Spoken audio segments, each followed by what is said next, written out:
اصطفى أما بعد فقد قال الله تبارك وتعالى في كلامه المجيد وفي فرقانه الحميد. أعوذ بالله من الشيطان الرجيم.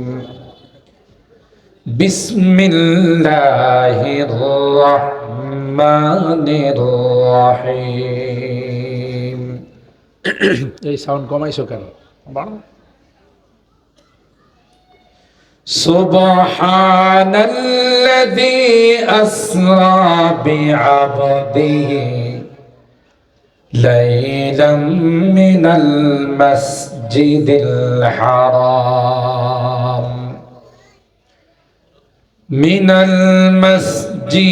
الحرام إلى المسجد الأقصى الذي باركنا حوله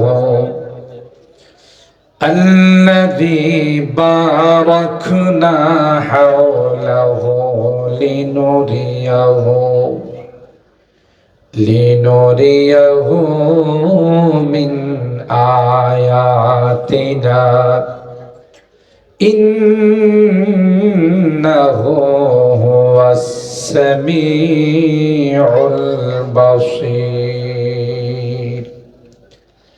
وقال النبي صلى الله عليه وسلم فجل الله لي بيت المقدس وطفقت أخبرهم عن آياته وأنا أنظر إليه أو كما قال عليه الصلاة والسلام. بارك الله لنا ولكم في القرآن العظيم ونفعنا وإياكم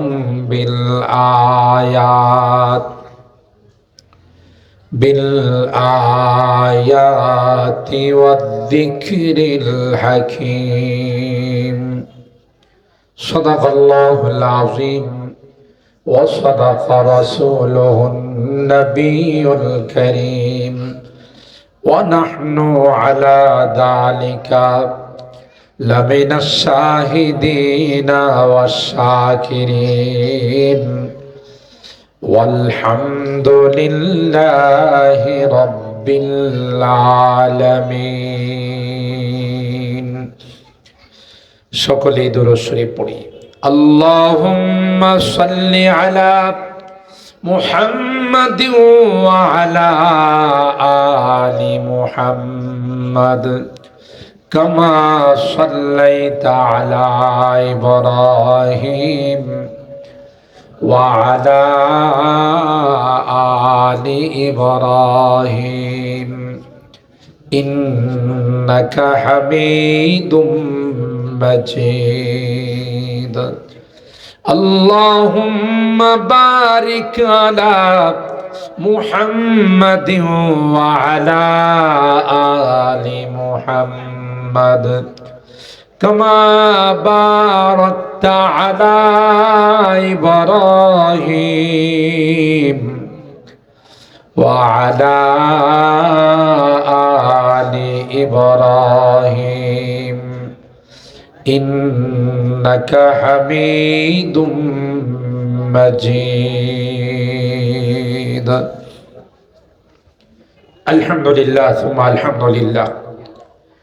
মিরপুর দারুন নাজাত মাদ্রাসা ঢাকা ও দারুন নাজাত মহিলা মাদ্রাসা এবং এলাকাবাসীর উদ্যোগে হাফেজ ছাত্রদের পাগড়ি প্রদান উপলক্ষে আয়োজিত সপ্তম বার্ষিক ওয়াজ ও দোয়ার মাহফিলে সম্মানিত সভাপতি হযরত উলামায়ে কেরাম, বেরাদারানে ইসলাম, পর্দার আড়ালের মা ও বোনেরা, আল্লাহ পাকের দরবারে লাখো কোটি শুকরিয়া যে রব্বে কায়নাত পবিত্র রজবুল মুরাজ্জব মাসের আজকের এই পবিত্র লাইলাতুল জুমার রাত্রিতে একটি জান্নাতি বরকতি কোরআনী মাহফিলে দীর্ঘক্ষণ পর্যন্ত বসে বুজুর্গ উলামায়ে কেরামদের জবান থেকে কোরআন সুন্নাহর আলোকে গুরুত্বপূর্ণ আলোচনা শোনার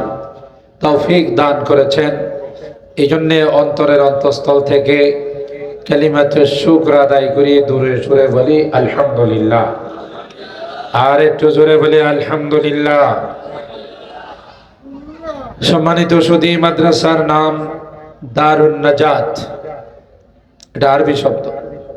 দার মানে হলো ঘর, নাজাত মানে হলো মুক্তি।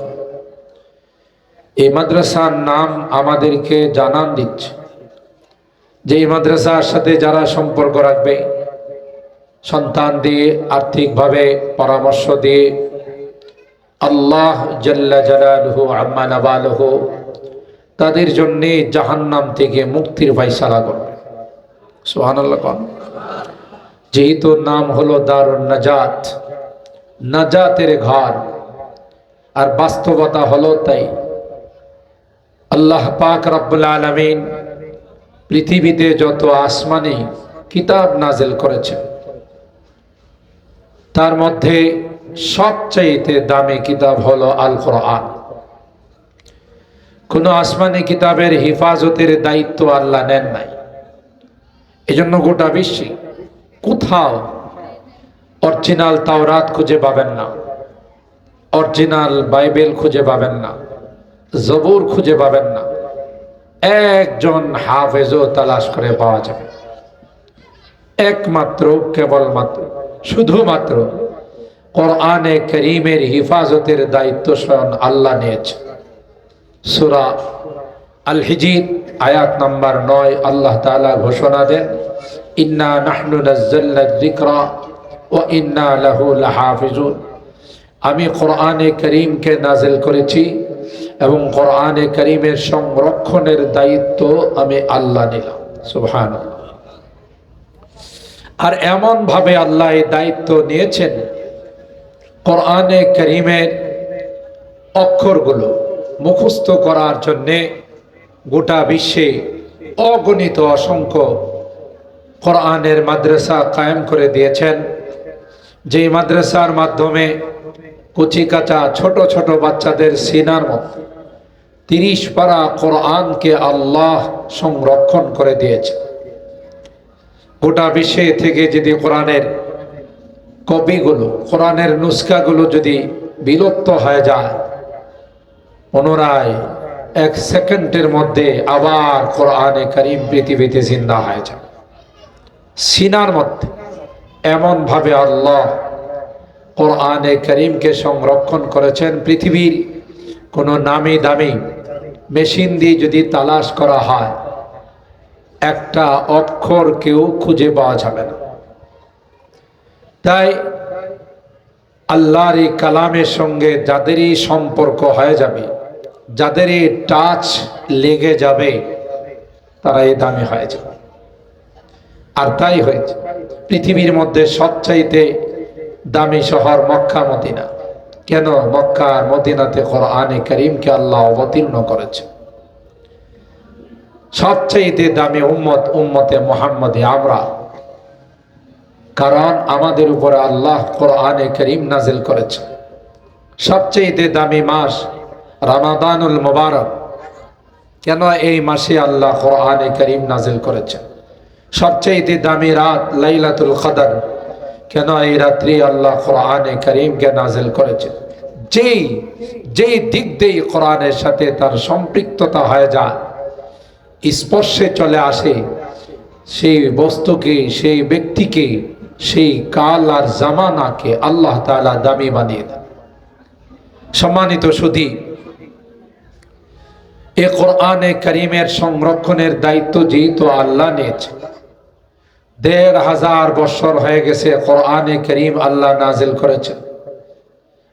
আজ পর্যন্ত কোরআনে কারীমের একটা জের জবর নুক্তার কোনো পরিবর্তন কেউ ঘটাইতে বলেন কিয়ামত পর্যন্ত কেউ পারবেও না।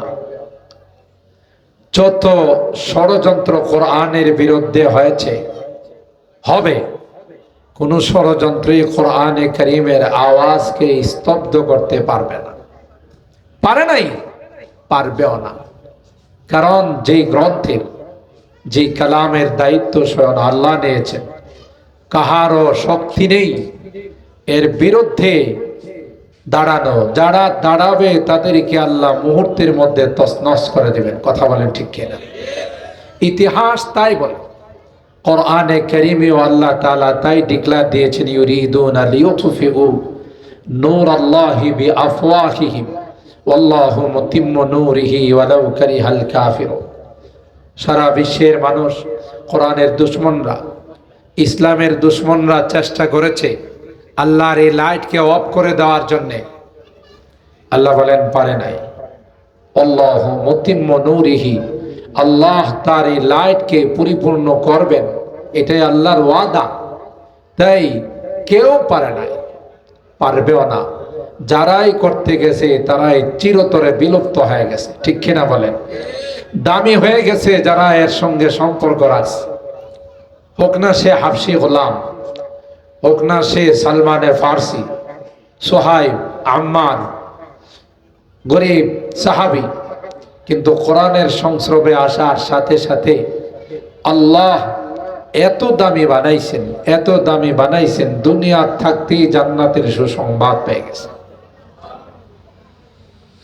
এই জন্যে এই কোরআনের মাদ্রাসাগুলো জাতির জন্য, দেশের জন্য, এলাকার জন্য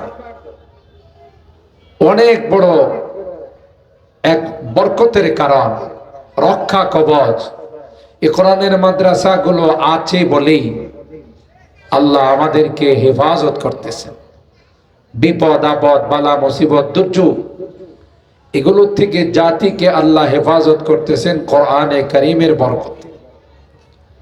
এর সাথে যারাই জড়িয়ে থাকবে দুনিয়াতেও লাভবান হবে, পরকালেও লাভবান হবে।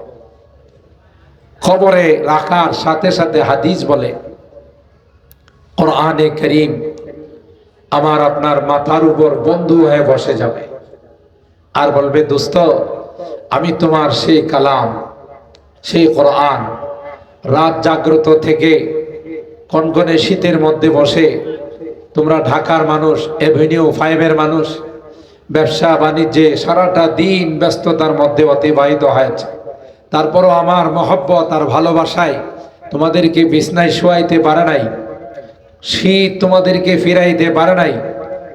আজকে কেউ তোমার আপন নেই, সবাই তোমাকে অন্ধকার খবরে রেখে যার যার মতো করে চলে গেছে। আল্লাহ আমাকে তোমার বন্ধু বানায়া কবরে বসাই দিছে।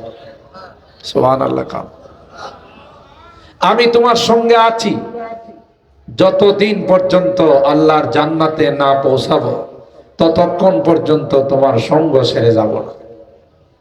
ও ভাই, খুব খেয়াল করেন, যে জগতে কেউ সঙ্গী হয় না, কবরের মধ্যে আপনার কলিজার টুকরা সন্তান আপনার লাশটাকে নামায়া কাফনের গিরাটা খুলে দিয়ে মুখটা পশ্চিম দিকে করে থাকে না উঠে চলে আসে?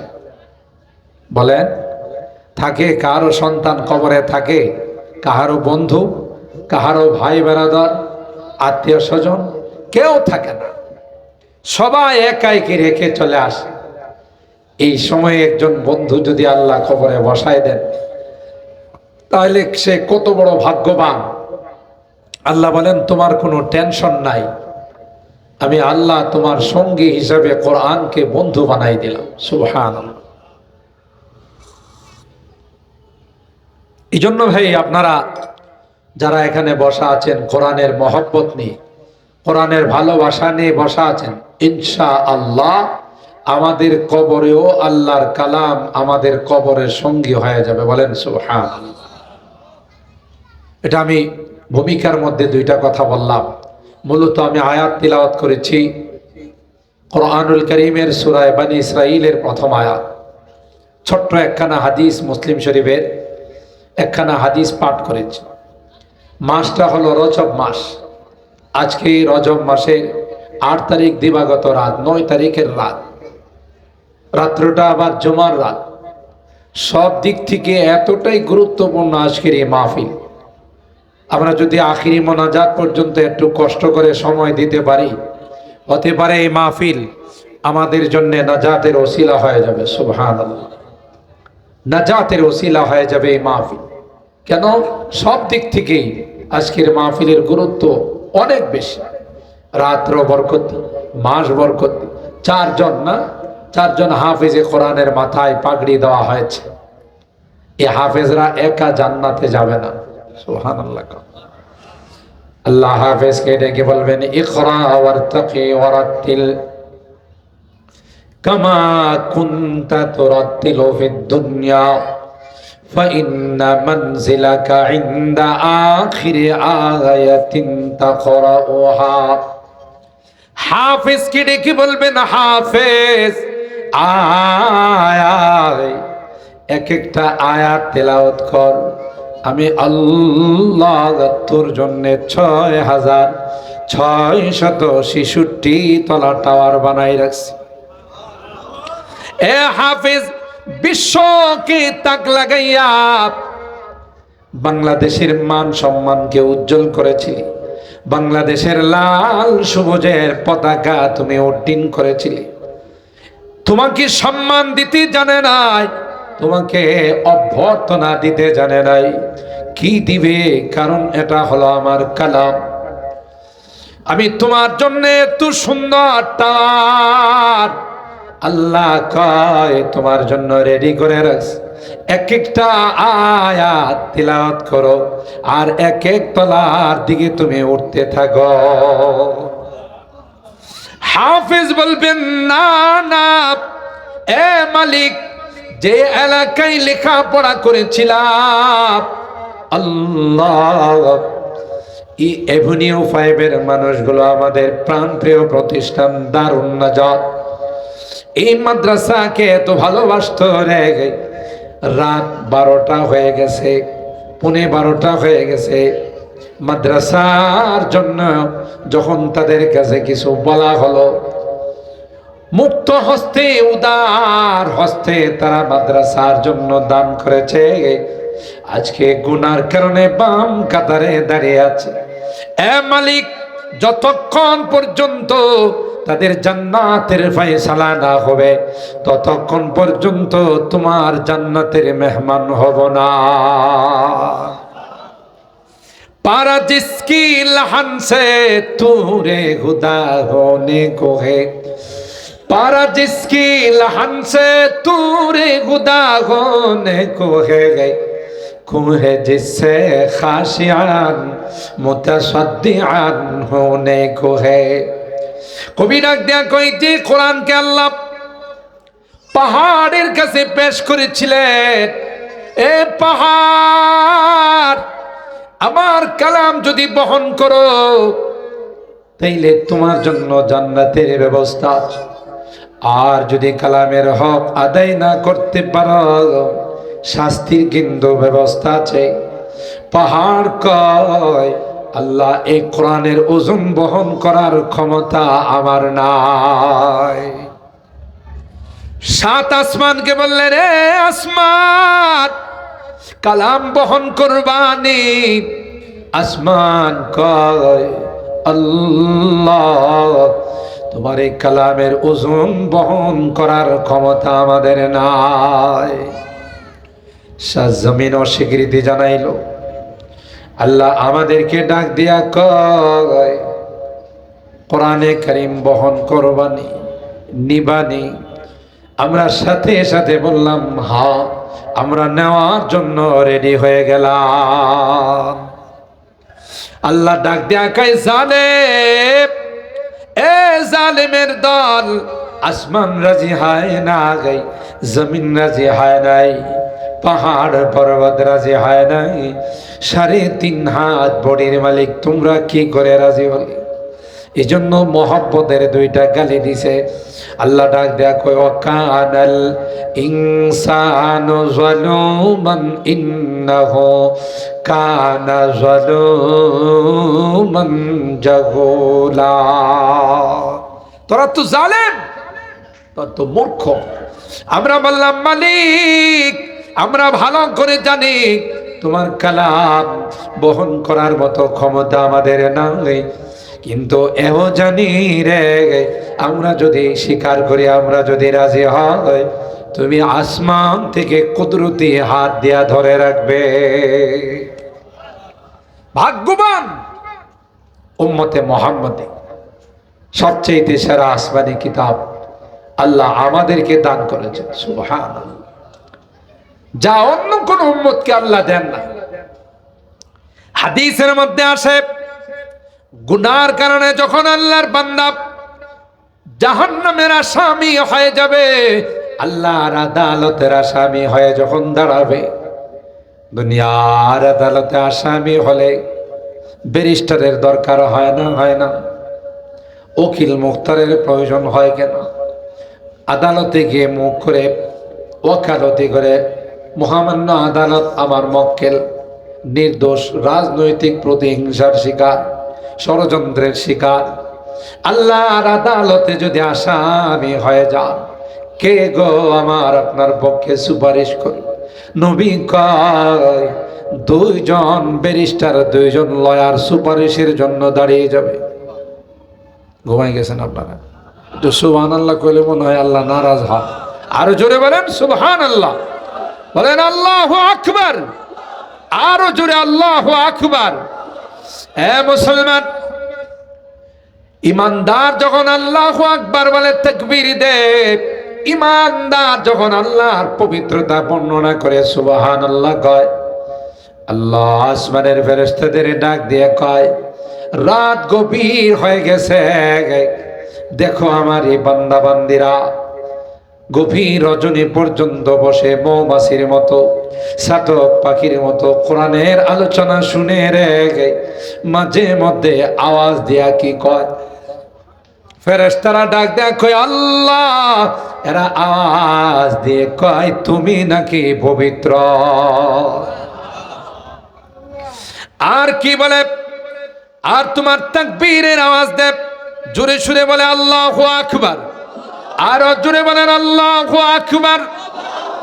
আরে মুসলমান, মুসলমানের তাকবীরের আওয়াজ যখন থেকে ছোট হয়ে গিয়েছে, তখন থেকে বিজাতিরা সাহস পেয়েছে। মুসলমানের তাকবীরের আওয়াজ এত পাওয়ারফুল ছিল যে আওয়াজ শুনলে তাদের কলিজার মধ্যে কম্পন শুরু হয়ে যেত।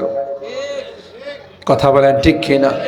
জোয়া দিয়ে ফারাসে উঠি গজে হ্যাঁ ওয়াহি তাকবীর। এই তাকবীর যখনই সাহাবায়ে কেরামদের জুবান থেকে তার আওয়াজ উঠত, তখন কাফেরদের কলিজার মধ্যে কাঁপুনি শুরু হয়ে যেত। সুবহানাল্লাহ বলে। জোয়া দিয়ে ফারাসে উঠি गूंजी है वही तकबीर। हस्ती के सनम खानों के लिए, हस्ती के सनम खानों के लिए होता है हरम तामीर। इल्म हुनर का गहवारा तारीख का वो से पारा है। हर फूलिहाय के शोला है, हर शर्वा यहाँ में नारा है। को सारी हाथ दब जाते हैं, तूफान यहाँ रुक जाते हैं। अल्लाहु আকবার বলে। জানেন এই মাদ্রাসাগুলোর পর আল্লাহ প্রদত্ত পাওয়ার যতই ষড়যন্ত্র, যত রকমের আকৃতি নিয়ে আসছে, কোরআনের এই আওয়াজকে কোনোদিন স্তব্ধ করতে পারে নাই। আমার এই দেশেও এক সময় আওয়াজ ছিল যে কোরআনের মাদ্রাসাগুলোকে ব্যাঙের ছাতার মতো গজাইছেতে বলে তুচ্ছ তাচ্ছিল্য করা হতো। অলিতে গলিতে ব্যাঙের ছাতার মতো গজাচ্ছে। বড় বড় মন্ত্রী পরিষদের যারা ছিল, উপরস্থ কর্মকর্তা ছিল, তাদের মুখ থেকে এরকমের কথা বের হয়েছে। কথা বলেন ঠিক কিনা? কখনো কখনো এই কোরআনের মাদ্রাসাগুলোকে জঙ্গিবাদ বলা হয়েছে, কখনো সন্ত্রাস বলা হয়েছে। কথা বলেন ঠিক কিনা? আল্লাহ কোরআনের মাদ্রাসাগুলোকে ডাক দিয়ে বলে, না, কোরআনের মাদ্রাসা জঙ্গিবাদের আস্তানা নয়, সন্ত্রাসীদের আস্তানা নয়।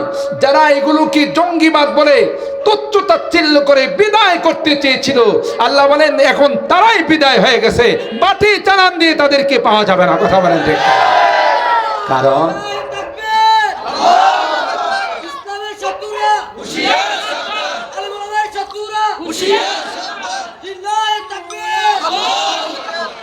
দায়িত্ব নিছেন কে? আল্লাহর জ্বালানো লাইট, আল্লাহর জ্বালানো বাতি কি কেউ নিভাইতে পারবে? যে নিভাইতে যাবে হেরে বাতি চালান দেওয়া পাওয়া যাব না।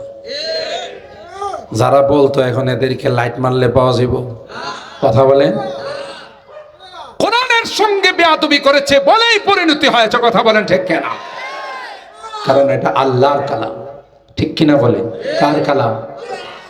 কুহু সারি হাত দব जाते हैं, तूफान यहाँ रुक जाते हैं, इसका है फकीरी के आगे, इसका है फकीरी के आगे, शाहों की महल झुक जाते हैं, इल्म हुनर का गहवारा तारीख का वो से पारा है, हर फूल हाय के शोला है, हर सर्व यहाँ मीनारा है, खुद साक़ी कौसर नैरा की, मैं खाने की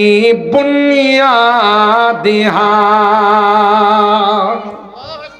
ए मिया তুমি কি মনে করতেছো দারুন নাজাত মাদ্রাসা গাজী হুমায়ুন কবির সাহেব এখানে এটার ভিত্তি স্থাপন করছেন? না, না, যত কওমি মাদ্রাসা আছে সবগুলোর গোড়া হলো, সবগুলোর আসল কেন্দ্র হলো দেওবন্দ মাদ্রাসা। আর এই মাদ্রাসা সরাসরি রাসূল আকরাম সাল্লাল্লাহু তাআলা আলাইহি ওয়াসাল্লাম নিজের লাঠি মোবারক দিয়ে নিজের হাতে তার ভিত্তি স্থাপন করেছে।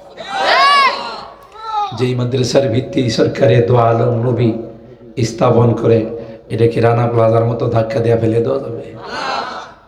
ঠিক না? তখনকার স্বরাষ্ট্রমন্ত্রী ছিল একজন মগা চৌধুরী।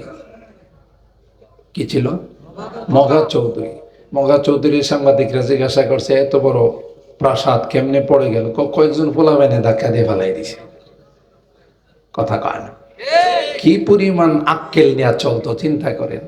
তুমি কি মনে করছো এই সকল মাদ্রাসা তুমি জঙ্গিবাদ প্রজনন কেন্দ্র, সন্ত্রাসীদের আস্তানা, আলতু ফালতু তুচ্ছ তাচ্ছিল্য করে তুমি মাদ্রাসাগুলো বন্ধ করবে? যত ষড়যন্ত্র বেড়েছে তত মাদ্রাসার সংখ্যা বেড়েছে। কথা বলেন ঠিক কিনা? হাফেজের সংখ্যা কমছে না বাড়ছে? অলিতে গলিতে এখন বাংলাদেশকে পৃথিবীর যে কোনো রাষ্ট্র নাম শুনলেই থরথর করে কাঁপে। কোনো ক্রিকেটারের জন্য নয়, কোনো ফুটবলারের জন্য নয়, কোরআনের পাখিদের জন্য। কথা বলেন। 150, 200, 300, 400 রাষ্ট্রকে পিছনে ফেলে আমার দেশের হাফেজ তাকরিমের মতো নাবালেক সন্তান, হাফেজ তরিকুলের মতো, নাজমুস সাকিবের মতো, মুআজের মতো ছোট ছোট কোরআনের পাখিরা গোটা বিশ্বকে তাক লাগিয়ে 1 নম্বর স্থান অধিকার করে লাল সবুজের পতাকা গোটা বিশ্বের মধ্যে উড্ডীন করেছে। ঠিক কিনা বলে?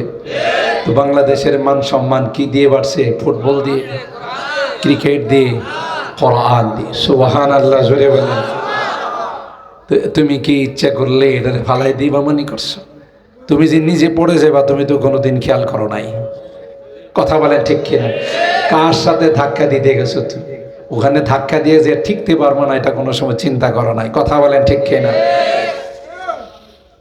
कोसारी हाथ दब जाते हैं, तूफान यहाँ रुक जाते हैं, इसका फकीरी के आगे, इसका फकीरी के आगे शाहों की महल झुक जाते हैं। इल्म हुनर का गहवारा तारीख का से पारा है, हर फूल हाय शोला है, हर शर्वा यहाँ में नारा है आज़िम हुसैन अहमद से बपा हंगामाए गिरोदारिहा।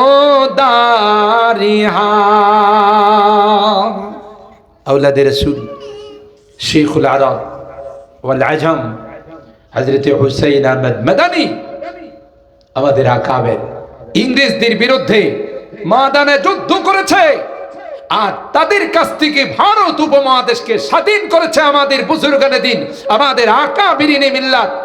কোন এরকমের গাছ ছিল না যার মধ্যে ওলামায়ে দেওবন্দের লাশ জ্বলন্ত ছিল না।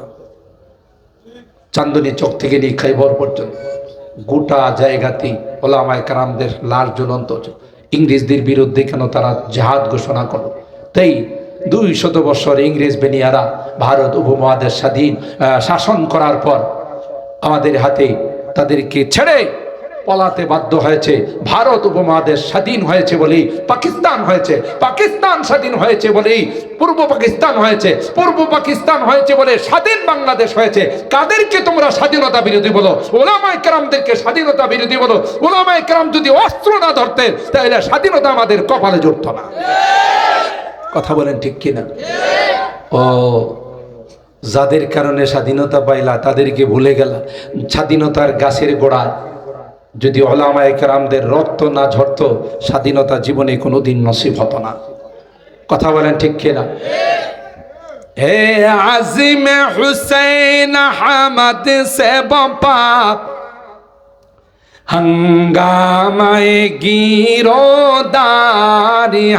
शाखों की लचक बन जाती है, शाखों की लचक बन जाती है, बातिल के लिए है तलवार हाय, इल्म हुनर का गहवारा तारीख का से पारा है, हर फूल हाय के शोला है, हर शर्वा यहाँ में नारा है। इमदाद रशीद अशरफ का ये कुल्ज़ुम इरफा फैलेगा। আমাদের আকাবে সৈয়দুত তায়েফা হাজী ইমদাদুল্লাহ মুহাজির মক্কি রহমাতুল্লাহ আলাইহি, ফকিহুন নফস হযরত রশিদ আহমদ গঙ্গোহী রহমাতুল্লাহ আলাইহি, হাকিমুল উম্মত মুজাদ্দিদ মিল্লাত শাহ আশরাফ আলী থানভী রহমাতুল্লাহ আলাইহি, তারা আমাদের জন্য কোরবানি করেছেন বলেই আমরা সুন্দরভাবে ইসলামকে পেয়েছি। কথা বলেন ঠিক কিনা? তাদেরকে বাদ দিয়ে কোনোদিন ইসলামের আশা করা যায় না। তাদের আওলাদ ফরজন্দেরকে স্বাধীনতা বিরোধী বলে তোমরা নিজেরাকে স্বাধীনতার ধারক বাহক বলে কোনোদিন টিকতে পারবে না। কথা বলেন ঠিক কিনা? এখনো যদি বাংলাদেশের দিকে, প্রিয় মাতৃভূমির দিকে যদি চোখ রাঙ্গায়া তাকায়, সর্বপ্রথম তাদের বিরুদ্ধে যারা অস্ত্র ধরবে এরা হলো হক্কানি উলামায়ে কেরাম। কথা বলেন ঠিক কিনা? কারণ আমাদের সুইস ব্যাংকে কোনো টাকা নাই। কথা কয় না? বিদেশে কোনো সেকেন্ড হোম নাই, বিপদ দেখলেই আকাশ দিয়ে ওড়াল দিয়ে চলে যাব। এদেশে জন্ম, এদেশেই আমাদের মৃত্যু।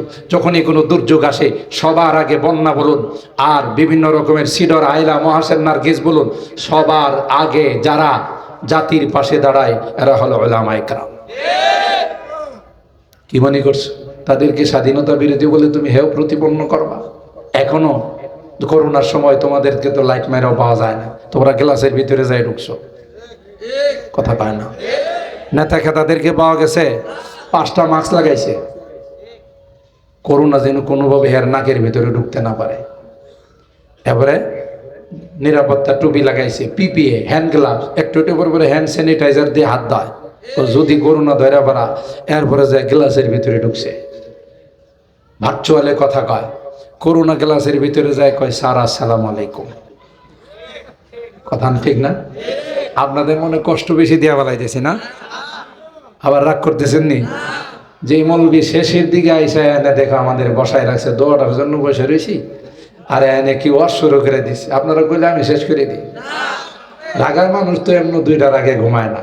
তারপরে ইনশাল্লাহ বেশি দেরি হবে না, যেহেতু আগামীকাল জুমার দিন, ইয়ৌমুল জুমা, বড় গুরুত্বপূর্ণ দিন, সেজন্য বেশি দেরি করবো না। মাঝখানে কথা চলে আসছে এই মাদ্রাসাগুলোর গুরুত্ব সম্পর্কে, মাদ্রাসাগুলোর তাৎপর্য মর্তবা সম্পর্কে। এই মাদ্রাসাগুলো আছে বলেই আল্লাহ পাক এই আসমান জমিনকে ঠিক রাখছে।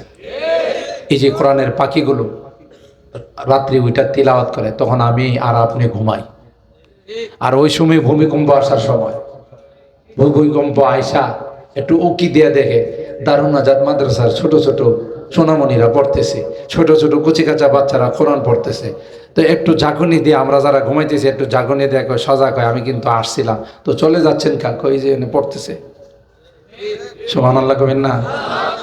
ওই বাচ্চাদের তিলাওয়াতের কারণে চলে গেলাম, তাদের ওসিলায় তোমাদেরকে মাফ করে দিলাম, সুবহানাল্লাহ। এই জন্য আমি মাঝে মধ্যে বয়ানে বলি, সুখে থাকলে ভূতে গিলায়। মাদ্রাসাগুলোর কারণে আমি আর শান্তিতে ছিলাম, মাদ্রাসাগুলোর কারণে আল্লাহ বিপদ আপদ থেকে রক্ষা করছে। আর এইটিরই কই জঙ্গিবাদ প্রজনন কেন্দ্র, এটিরই বলো সন্ত্রাসীদের আস্তানা, কথা বলেন ঠিক কেন? আসল কথা বলতে গেলে হইলো চোরের মায়ের বড় গলা।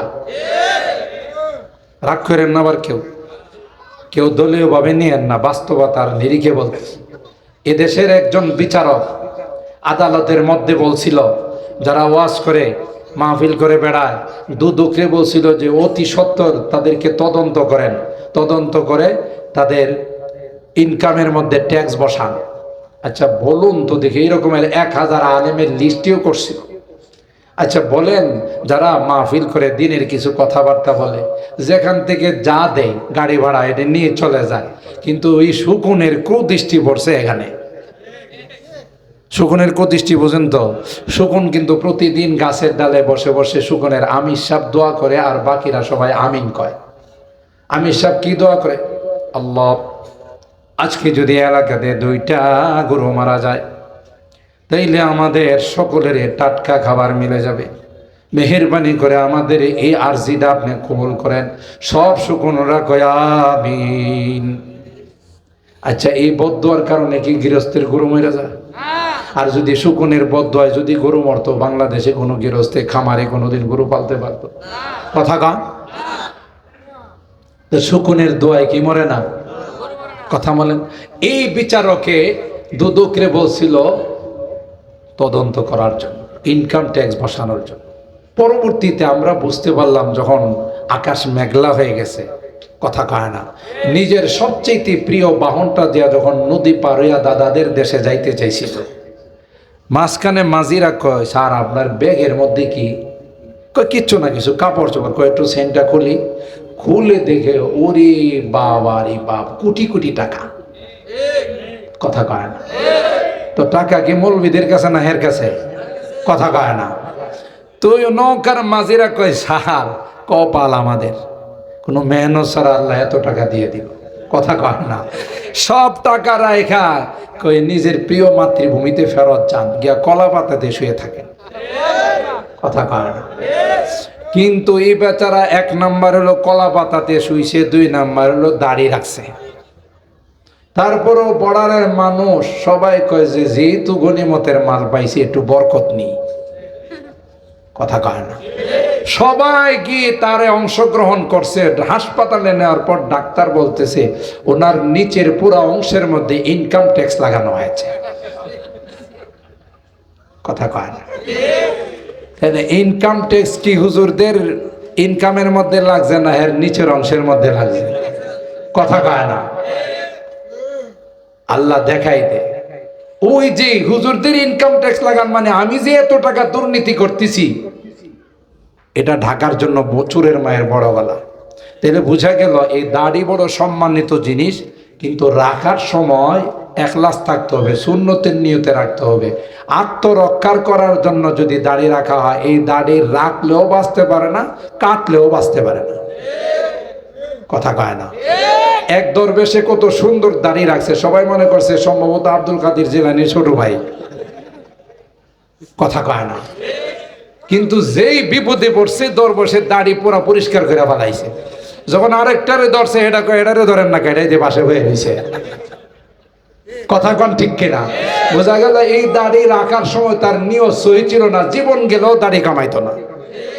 আরেক বেড়া কলা পাতাতে শুয়ে আর দাড়ি রেখে মনে করছিল যদি আল্লাহ বাঁচাই দে, আল্লাহ কত তোর নিউজ হই না। দাড়ি রাইখাও বাঁচতে পারে নাই, কাইটাও। কথা বলেন ঠিক কিনা?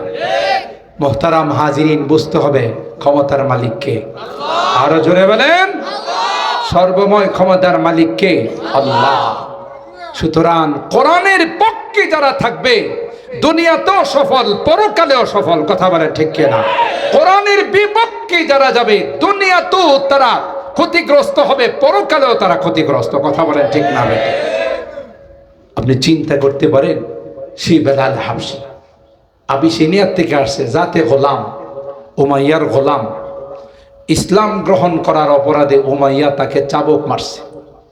চাবুক মাইরা চেহারার মধ্যে দাগ বসাই দিছে। বেলালের বংশধর কিয়ামত পর্যন্ত যারা আসবে আল্লাহ এই দাগটা তাদের কপালে বসাই দিছে। আর জোরে সুবহানাল্লাহ কোন। হজ উমরা করতে গেলে কালো জাতি যারা, নিগ্রো জাতি, আপনারা দেখবেন এদের এখানে 3টা দাগ। এরা বেলালে হাবশীর বংশধর। আল্লাহ ডাক দিয়া কয়, এ উমাইয়া, আমার বেলালের চেহারার মধ্যে দাগ বসাইলি রে উমাইয়া, এই দাগ কিয়ামত পর্যন্ত তার বংশের মধ্যে রেখে দেব। এ উমাইয়া,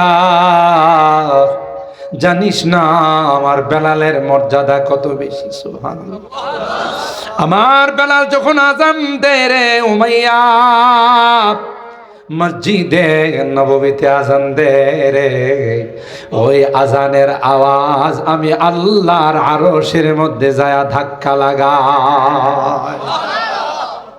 রুসমে আযারিহি গায়াত আযানে বেলালি না রহে, রুসমে আযারিহি গায়াত আযানে বেলালি না রহি, ফলসফা রহ গয়া তলকিনে গজালি না রহি, ফলসফা রহ গয়া তলকিনে গজালি না রহি।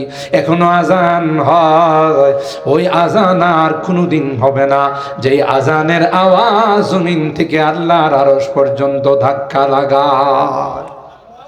বেলালের দাম কমছে না বাড়ছে?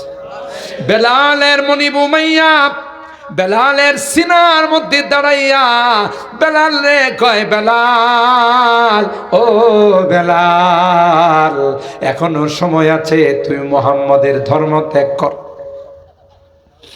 বেলালের মুখ দিয়া শুধু আহাদ আহাদ শব্দ বের হয়।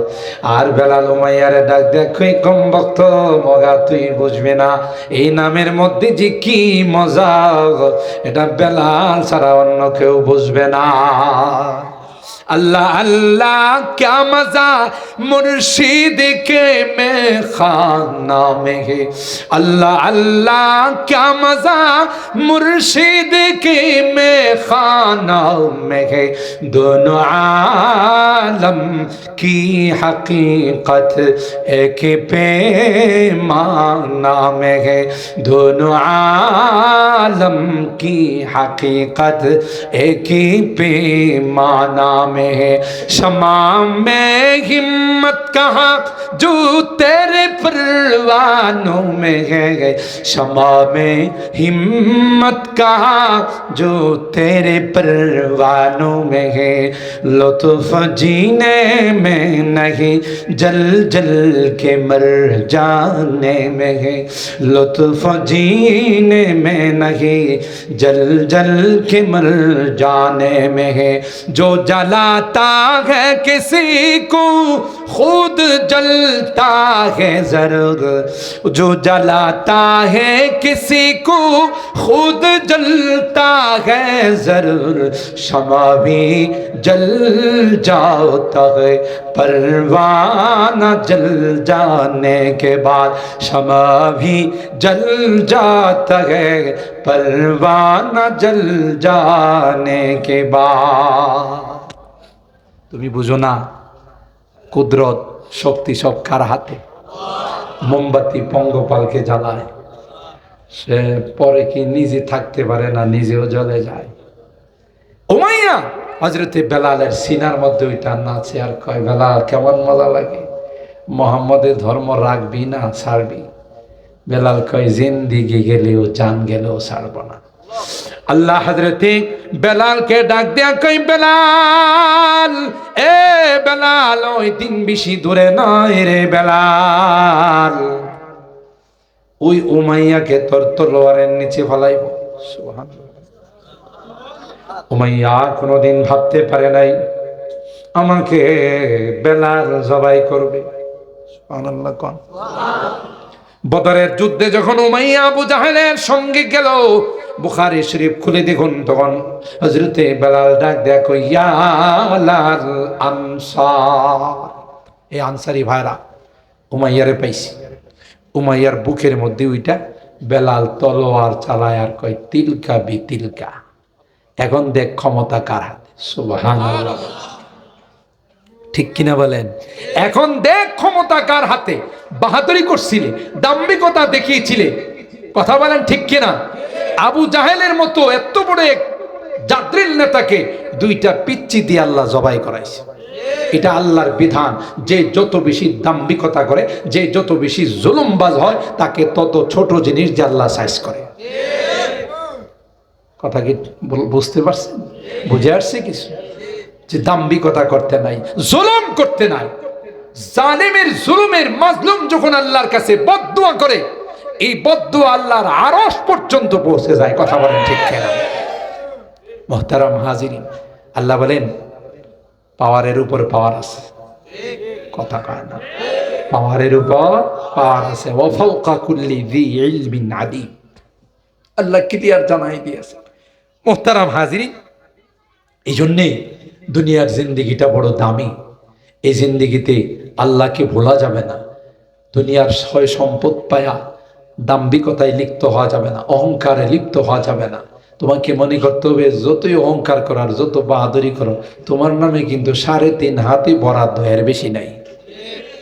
একজন রিক্সাওয়ালার নামে যে পরিমাণ বরাদ্দ, প্রেসিডেন্টের না, প্রেসিডেন্টে আরো 1.5 হাত বাড়াই দিবে।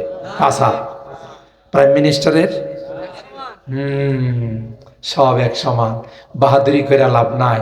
বাহাদুরি করলে বেশি দিন টিকা, কারণ কে আছেন পাওয়ারফুল। মুহতারাম হাজিরিন, তাই মাদ্রাসাগুলোর সাথে সম্পর্ক রাখবো, মাদ্রাসার তালেব ইলমদেরকে মহব্বত করব, ভালোবাসবো। ইনশাআল্লাহ দুনিয়াতেও কাজে লাগবে, পরকালেও কবরেও কাজে লাগবে, সব সময় কাজে লাগবে। এই এলাকার জন্য এটা একটা অনেক বড় রহমত। দারুন নাজাত মাদ্রাসা অত্যন্ত যোগ্য। দেখছেন না এই ছোট ছোট বাচ্চারা কিভাবে ইংলিশ কয়, কথা কয় না। মাদ্রাসায় যারা পড়ে অনেক ট্যালেন্ট হয়, অনেক মেধাবী হয়। এই জন্যেই মাদ্রাসার মধ্যে পড়াইলে আপনি দুইটাই পাবেন, দুনিয়া পাবেন, যেমন ইংরেজি বলতেছে, আবার আরবিও সেই মানেরই পাবেন। কথা বলেন ঠিক কিনা? আর ওইদিকে দিবেন, একটু বয়স হইতে না হইতে টানাটানি শুরু করবে। কথা বলেন ঠিক কিনা? নেশা করা শুরু করবে। এরপরে দেখবেন আপনারা এসে বলছে, মদের টাকা দাও। কথা বলেন ঠিক কিনা? এই তোর মদের টাকা দে, না দিলে তোমার জবাই করে ফেলাম। এরকমের ঘটনা তো বাংলাদেশ স্বাধীন হওয়ার পর কখনো ঘটে নাই। মদের আর নেশার টাকার জন্য মা বাবারে হত্যা করছে, কথা বলেন ঠিক কিনা? এই জন্য আপনার সন্তান অনেক দামি। আমি বলি না যে আপনার সন্তানকে আপনি স্কুলে কলেজে পড়ায়েন না, অবশ্যই এদেশের ইঞ্জিনিয়ারের দরকার আছে, লয়ারের দরকার আছে, ব্যারিস্টারের দরকার আছে, ডাক্তারের দরকার আছে, সব কিছুর দরকার আছে, কিন্তু আগে বাচ্চাটারে মুসলমান বানান। কথা কি খারাপ লাগতেছে? মেরাজের বিষয়ে আজকের আলোচনা করলাম না, আয়াত পড়ছিলাম যে এই বিষয়ে কিছু কথা বলবো, রাতও হয়ে গেছে বেশি, এই জন্য ওইদিকে গেলাম না। নেক্সটে আবার কখনো সুযোগ হলে ইনশাল্লাহ আলোচনা করব। আপনার সন্তানটাকে কোরআন শিখান, আপনার সন্তানটাকে মাদ্রাসায় পড়ান, আপনার সন্তানটাকে দিন শিখান। একদিন আফসোস করবেন, কোনো লাভ হবে না। এই সন্তান নেশাখোর হয়ে যাবে, এই সন্তান 31 নাইট পালন করবে, এই সন্তান ভ্যালেন্টাইন ডেতে যাবে, গিয়ে আপনার মান ইজ্জত সব নষ্ট করবে, লাঞ্ছিত হয়ে জাহান্নামে চলে যাবে। কথা বলেন ঠিক কিনা? কিন্তু চলে গেলে তো ভালো ছিল, একা যাবে না, নিয়ে যাবে। কি বুঝাচ্ছে? আল্লাহর কাছে বলবি, আল্লাহ রব্বানা ইন্না আতানা সাদাতানা ওয়া কুবারানা ফাআদাল্লুনা। আমার মা বাবা আমাকে দিন শিখায় নাই, নামাজ শিখায় নাই, কোরআন শিখায় নাই, আমি দিন ধর্ম বলতে কিচ্ছুই জানি নাই। এই জন্য আজকে আমার যা শাস্তি হবে, আমার মা বাবার তার ডাবল শাস্তি দিতে হবে। কোরআনে আছে না নাই? সূরা আল আহজাব আয়াত নাম্বার 66-67। বাসায় গিয়ে পয়লা দেখেন যে হুজুরে যে কইছে ঠিকই কইছে না মিথ্যা বলছে। আল্লাহর আদালতে মামলা দায়ের করলে, আল্লাহর পিছন দেওয়া পকেটের মধ্যে সুরমা কালারের কিছু বান্ডিল দিলে আল্লাহ হয়তো বলবে যে ঠিক আছে, তোর বিচারটা একটু অন্যভাবে দেখব। কথা কয় না? ইনসাফের আদালত কায়েম করো। ওখানে পার পাওয়া যাবে না আপনাকে নিয়ে আপনার প্রিয় সন্তান, কলিজার টুকরা সন্তান জাহান্নামে যাবে। নাউজুবিল্লাহ বলেন। এই জন্য আল্লাহর ওয়াস্তে আপনার সন্তান আপনার কাছে আমানত, আপনার সন্তান আপনার কাছে অনেক বড় নিয়ামত। এই সন্তান আপনাকে জাহান্নামে যাওয়ার কারণ বলতে পারে, জান্নাতে যাওয়ার কারণ বলতে পারে। পরিচালনা আপনার সেরকম হতে হবে।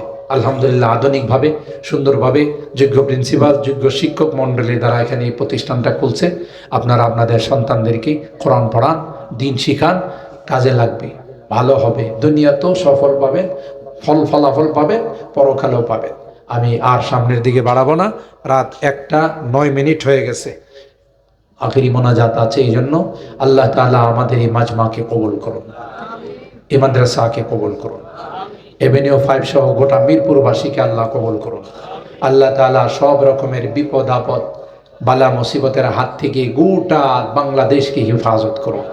আল্লাহ তাআলা এই মাজমাকে আমাদের জন্য নাজাতের ওসিলা বানিয়ে দেন। সকলে বলুন আমিন। ওয়া আখিরু দাওয়ানা আনিল হামদুলিল্লাহি রাব্বিল আলামিন।